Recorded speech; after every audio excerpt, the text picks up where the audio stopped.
Skin সুন্দর করতে বা ফেস ত্বকটাকে সুন্দর করতে গ্লোয়িং করতে ফর্সা করতে কে না চায়। সবাই চায় যে তার ফেসটা আরও বেশি সুন্দর বা গ্লোয়িং দেখাক, এবং এই চাওয়াটা ছেলেদের থেকে মেয়েদের একটু বেশিই থাকে, কারণ কোনো মেয়ে কালো দেখতে হতে চায় না। সবাই চায় যে তাদের স্কিনটা ফর্সা দেখাক বা গ্লোয়িং আরও বেশি সুন্দর হোক, এবং এক্ষেত্রে অনেক ধরনের ক্রিম ফেসের উপরে ব্যবহার করা হয়ে থাকে, কিন্তু তার সঠিক ব্যবহার বিধি, তার পার্শ্ব প্রতিক্রিয়া না জেনে অনেক সময় আমরা ব্যবহার করে থাকি। কিন্তু আমাদের পুরো শরীরের তুলনায় ফেসটা অনেক সেন্সিটিভ স্কিন দিয়ে তৈরি হয়, সেই জন্য ফেসে কোনো জিনিস লাগাবার আগে তার সম্পর্কে পুরো জানকারি বা তার সম্পর্কে পুরো তথ্য জানা অবশ্যই দরকার। আজকের এই ভিডিওতে আমরা জানাবো বাংলাদেশের সবথেকে একটি পপুলার ক্রিম, যেটার নাম হচ্ছে মেলাট্রিন ক্রিম। এই মেলাট্রিন ক্রিম অনেকেই মেয়েকে ফর্সা হওয়ার স্বপ্ন দেখছে বা ফর্সা হতে চায়, কিন্তু আজকের এই ভিডিওতে আমরা এই ক্রিম সম্পর্কে পুরো জানাবো। আসলে আপনি ফর্সা হতে পারবেন কিনা, কতদিনের জন্য হতে পারবেন, কতদিনের এফেক্ট থাকে বা কতদিন ব্যবহার করতে হবে, পার্শ্ব প্রতিক্রিয়া কি, কিভাবে ব্যবহার করবেন, সমস্ত আপনার প্রশ্নের জবাব কিন্তু এই ভিডিওতে পেয়ে যাবেন। সেই জন্য ভিডিও শেষ পর্যন্ত থাকুন, এবং চ্যানেলে প্রথমবার হয়ে থাকলে অবশ্যই চ্যানেলটাকে সাবস্ক্রাইব করে দিন।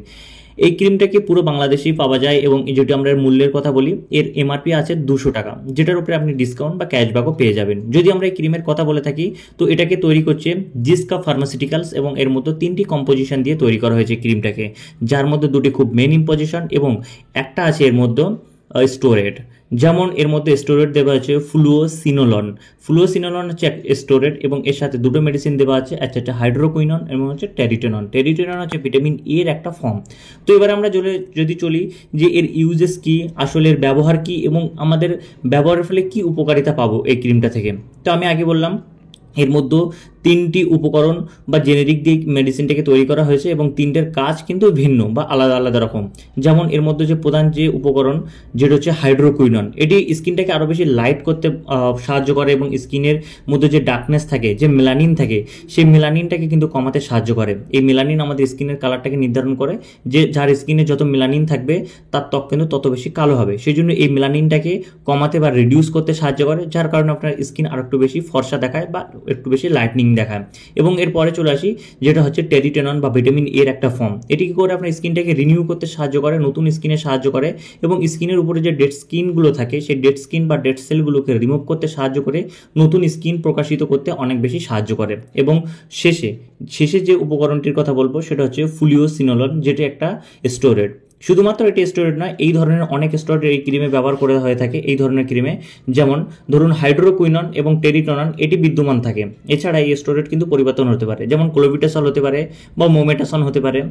যেমন এই ধরনের স্টোরেড ব্যবহার করা হয়ে থাকে। এটি কি করে, ওই 2টো ঔষধের কাজ শক্তিটাকে আরও বেশি বাড়িয়ে দেয়। ওই দুটো প্রথমে যতটা কাজ করতো, এই স্টোরেডটা মেশানোর ফলে আরও বেশি কাজ করবে।